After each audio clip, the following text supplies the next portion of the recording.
ಸಿಗಾಕೊಂಡ್ಬಿಡ್ತೀನಿ, 100% ಸಿಗಾಕೊಂಡ್ಬಿಡ್ತೀನಿ. ದೇವ್ರೆ ದೇವ್ರೆ ದೇವ್ರೆ ನೀನೇ ಕಾಪಾಡ್ಬೇಕು ಇವಾಗ. ಜಾನ್ಸಿ, ಈಗ ಮಂಟಪದಲ್ಲಿ ಮದುವೆ ಕಾರ್ಯ ನಡೀತಾ ಇದೆ.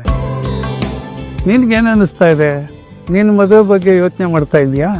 ಅಲ್ಲ ತಾತ, ನಿನ್ ಮದ್ವೆ ಹೇಗಾಗಿರ್ಬೋದು ಅಂತ ಯೋಚನೆ ಮಾಡ್ತಿದ್ದೆ. ಅಯ್ಯೋ, ಅದನ್ನ ಏನ್ ಕೇಳ್ತೀಯಮ್ಮ ವೈಭವ. ನಿನ್ ತಾತನ ಮದುವೆ ಆಗಿದ್ದು ಹಳ್ಳಿ ಮನೆಯಲ್ಲಿ, ಮನೆ ಮುಂದೆ ಅಂಗಳದಲ್ಲಿ ಚಪ್ರ ಹಾಕಿದ್ರು, ಹಸಿರು ಚಪ್ರ. ಏನು ಪರಿಸರದ ಮಧ್ಯ, ಅದರ ಆನಂದನೇ ಬೇರೆ. ನಿನ್ಗೆ ಅರ್ಥ ಆಯ್ತೇನಪ್ಪ ಜೆಂಟಲ್ಮನ್? ಹೇಳಿ ಸರ್, ದೊಡ್ಡವ್ರ ಅನ್ಬೋದ್ ಮಾತು ಕೇಳಕ್ಕೆ ತುಂಬಾ ಚಂದ. ಅಯ್ಯ, ಇಲ್ಲಿ ಕೂತಿದ್ದು ರಾಘವೇಂದ್ರ ಅಲ್ವಾ? ಹೌದು ಸರ್. ಅವನಲ್ಲಿ ಸರ್ ನಾಗವೇ ದೋದ ಮತ್ ನೀನ್ ಯಾಕೆ ಇಲ್ಲಿ ಕೂತೆ? ಸರ್ ಅದು ಜಾಗ ಖಾಲಿ ಇತ್ತಲ್ವಾ ಸರ್? ಓ, ಅಂದ್ರೆ ಖಾಲಿ ಇರೋ ಸೀಟಲ್ಲಿ ನೀ ಕೂತ್ ಬಿಡ್ತೀಯ. ಅಲ್ವಾ ಸರ್? ಇಂಥರ ಇದ್ರೆ ಜೀವನ ಸುಖವಾಗಿರುತ್ತಪ್ಪ. ಜಾನ್ಸಿ, ಎಲ್ಲಮ್ಮ ನಿನ್ನ ಯಜಮಾನ?